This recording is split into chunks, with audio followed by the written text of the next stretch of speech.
Audi tiene una extensa tradición de automóviles deportivos de alto nivel, comenzando por ese impresionante avance que fue en su día el Audi 4 Coupé y que creó una nueva generación de automóviles que puso a la marca en órbita a nivel mundial.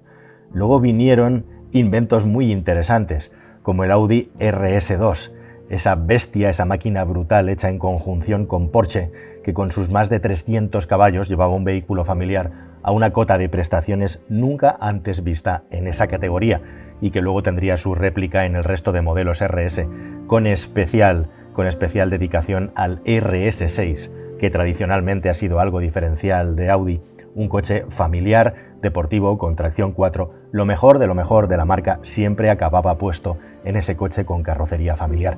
Después llegó una popularización de los deportivos con el Audi TT, un coche que fue una grandísima sorpresa en su momento y que tuvo muchos años de bonanza y predicamento a lo largo de la historia. Y por último, el Audi R8, una máquina apasionante, un absoluto éxito y rotundo de la marca, un vehículo deportivo coupé que la colocaba a la altura del Porsche 911 o vehículos que jugaban hasta ese momento en otra liga.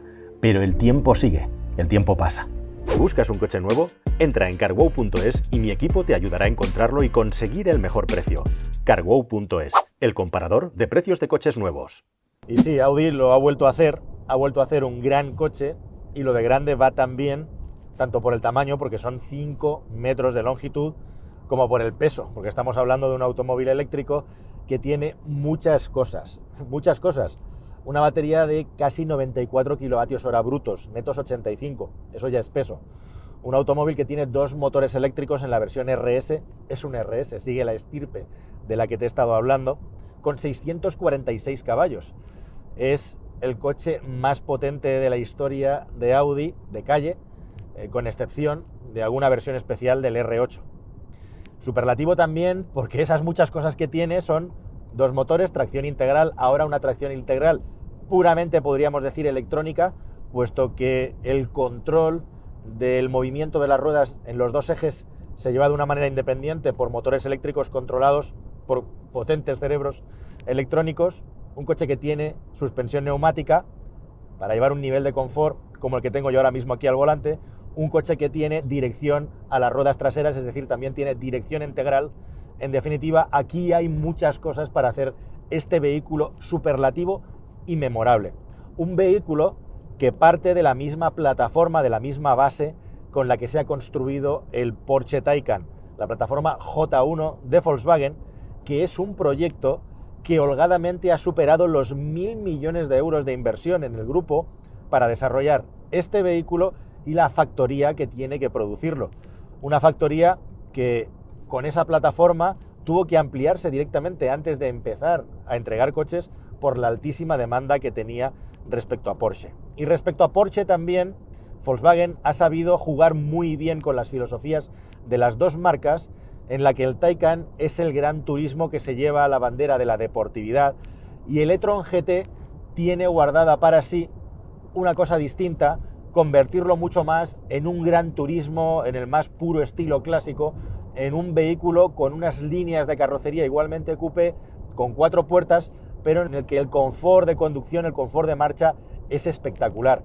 Y eso ayuda no solamente esa suspensión neumática, sino también un tacto del vehículo en general más confortable, en el que el nivel de confort es más alto que en un Taycan, la dirección transmite menos y la frenada también un poquito menos, tiene ese tacto, como digo, deportivo, un escalón por debajo, cosa que se le ha reservado a Porsche.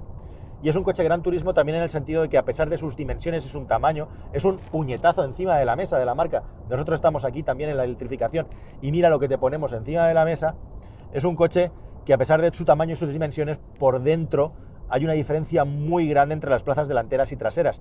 Podríamos decir que este coche es como una especie de coupé amplio, más que un vehículo de una berlina de 4 puertas con holgura en las plazas traseras. ¿Quiere eso decir que detrás se viaja con penalidades o que se viaja con poco espacio? No. Detrás el espacio es justo para el tamaño que tiene el coche, especialmente la longitud para las piernas. Sorprende un poco teniendo en cuenta el tamaño del vehículo, y también la altura disponible pues no es especialmente apreciada o agraciada para las dimensiones, como digo, externas del vehículo, con un maletero que tampoco es para tirar cohetes. Pero en definitiva, ese concepto de gran turismo, de vehículo para viajar con calidad, de poderte hacer una kilometrada grande y llegar con la camisa sin arrugar, como aquel que dice, este coche lo tiene. Y a eso juega especialmente a favor el espacio en las plazas delanteras, los asientos y también la posición de conducción, que yo la catalogaría de prácticamente perfecta. O sea, yo ahora mismo, tal y como voy sentado, en el que siempre me pongo el asiento lo más bajo posible, tengo la posibilidad de llevar el volante exactamente donde quiero y una instrumentación bajada en altura para poderla ver perfectamente a través del volante, con un head-up display ahí delante que me permite olvidarme, si quiero, de la pantalla para poder fijar la vista adelante sin ningún tipo de problema. El único pero que tiene este coche es el ruido de rodadura. Tiene una opción que cuesta casi 900 euros en la que se le añade el vidrio laminado para poder evitar que entre más ruido al interior, y como ocurre en otros muchos coches eléctricos, el aislamiento del exterior parece mejorable en un coche en esta versión RS que se acerca a los 150.000 euros de coste. Casi nada. En parte es por una cosa positiva, y es que los automóviles eléctricos hacen muy poco ruido y por lo tanto la atenuación en el interior del ruido es más crítica, especialmente cuando circulas por carretera ya a partir de 100, 110 kilómetros por hora, y en parte es también porque el vehículo, con esa potencia y con esa tendencia estética a sobredimensionar el vehículo y hacerlo muy musculoso el coche, lleva unos rodillos gigantescos que en el caso de las ruedas traseras estamos hablando de una medida de 305, algo absolutamente, entre comillas, demencial, si tenemos en cuenta que justamente lo que estamos pensando es en un vehículo, como digo, gran turismo, en un vehículo para viajar, en el que el confort de marcha es importante y en cierta medida también en el debe del vehículo. Solamente podemos criticar dos cosas a este coche. Una es que el ruido interior puede ser un poquito más alto de lo normal, y la otra es precisamente el asunto de la autonomía. Queremos viajar sin límites en un gran turismo con casi 650 caballos de potencia que te catapultan a velocidades por encima de la retirada del carné en menos de 6-7 segundos, pero tenemos una autonomía bastante limitada. Tenemos una autonomía que en el mejor de los casos, en una conducción normal, va a estar alrededor de los 350 kilómetros. Desde luego, si lo que quiere uno es hacer largas distancias recorridas con este coche, en España no es el mejor momento ni la mejor circunstancia para poderlo conseguir. Si eso ocurre, que tienes los cargadores seleccionados, tienes los cargadores cuadrados y te funciona, bueno, pues la experiencia de viajar con este coche va a ser muy placentera, especialmente si te puedes acoplar a una red de carga de más de 50 kilovatios, porque el coche consume bastante. Estamos hablando de un consumo entre los 22 y los 26 kilovatios hora, mejor, peor circunstancia en una conducción legal, pues vas a necesitar chute, y un chute sí puede ser potente porque el consumo es alto. Este vehículo, al igual que el Porsche Taycan, es capaz de cargar hasta 270 kilovatios de potencia, lo cual solo vas a encontrarlo hoy en día en muy pocos sitios en corriente continua. Eso sí, si consigues llegar a un cargador de entre 100 y 125 kilovatios, 80, la cosa ya se anima.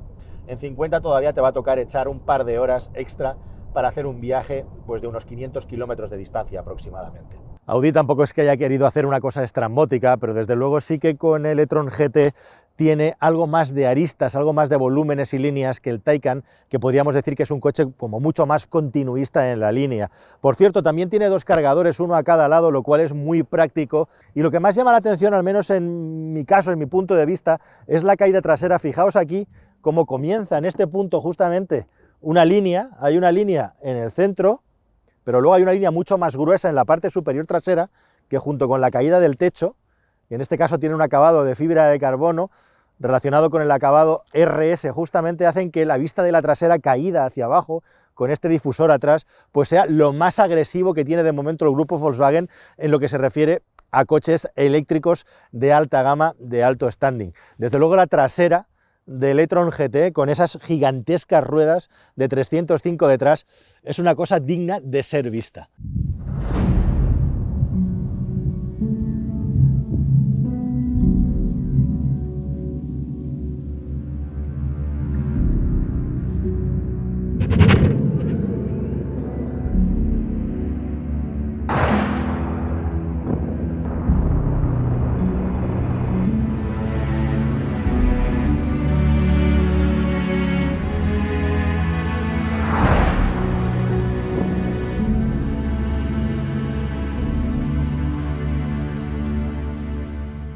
llegados a este punto, en el que está claro que un coche eléctrico puede perfectamente ser un deportivo e incluso superar a un deportivo tradicional, pues he pensado en venirme a un sitio muy especial para comprobarlo, y qué mejor que ponerlo a prueba frente a un rival que está en su propia casa.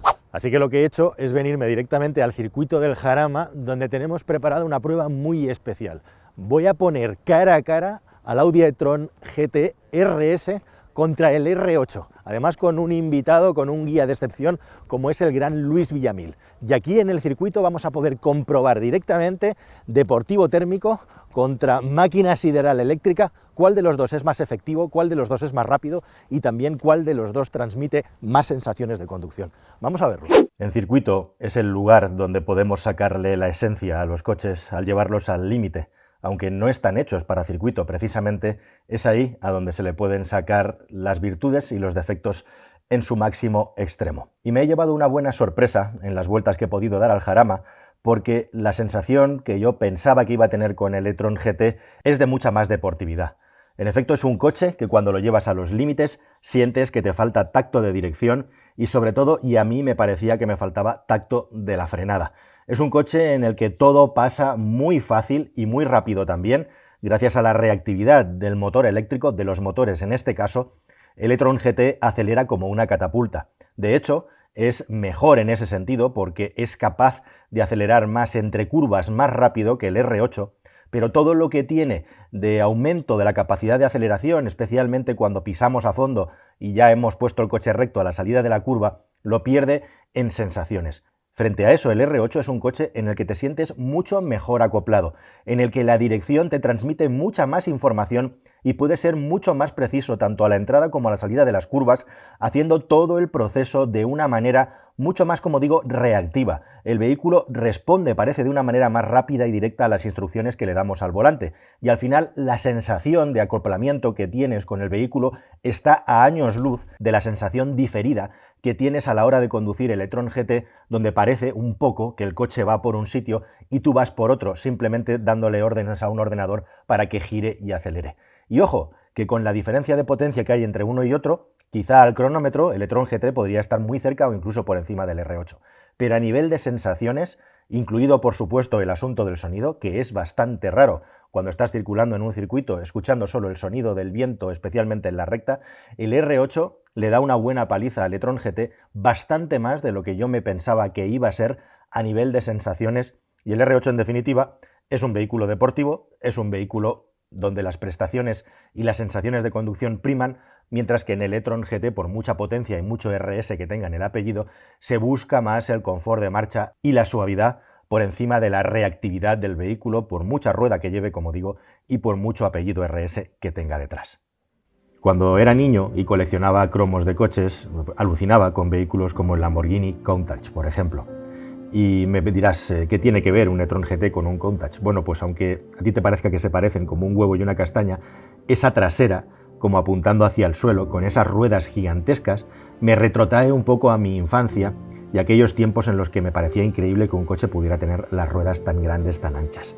Y esa comparación también es curiosa y divertida porque por aquellos tiempos yo también soñaba con automóviles que no hacían ruido, que tenían unas prestaciones increíbles y que aceleraban como nada antes se había visto sin llevar un motor de combustión. Yo no sabía que me estaba imaginando un automóvil eléctrico porque no tenía capacidad para hacerlo. Pero lo cierto es que lo tenía en mi cabeza y fíjate tú que aquí estoy en 2022 contándote un coche con una trasera que me recuerda al Countach y con un sistema de propulsión alternativo que corre mucho más que los sistemas tradicionales y que no hace nada de ruido. Una cosa sí que tienen en común los dos coches. Aquel Lamborghini Countach era un vehículo que seguramente costaba de pasar de los 300 kilómetros en un viaje por la falta de confort, pero sobre todo también por el consumo disparatado de gasolina. Era completamente ineficiente.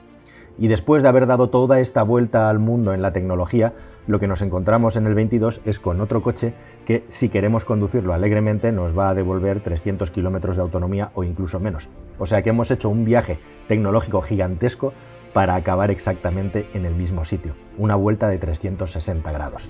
Y esto me lleva a responder a la pregunta clave. La pregunta clave sería, si tuvieras el dinero y te sobrara de los 150.000 euros que vale este coche, ¿te lo comprarías? Pues mi respuesta en corto sería que seguramente no. La respuesta matizada a este no es que no me lo compraría porque no me transmite las sensaciones ni tampoco el uso que yo buscaría en un automóvil GT a día de hoy. Si tuviera todavía más dinero y quisiera hacer una colección de coches, pues seguramente lo tendría entre mis candidatos simplemente para darme una vuelta con él, porque me parece espectacular desde un punto de vista visual, aunque a nivel de conducción, más allá de las aceleraciones locas, no transmita nada especial y me sea mucho más jugoso y apetitoso para divertirme de momento y solo para divertirme, por ejemplo, un R8 V10.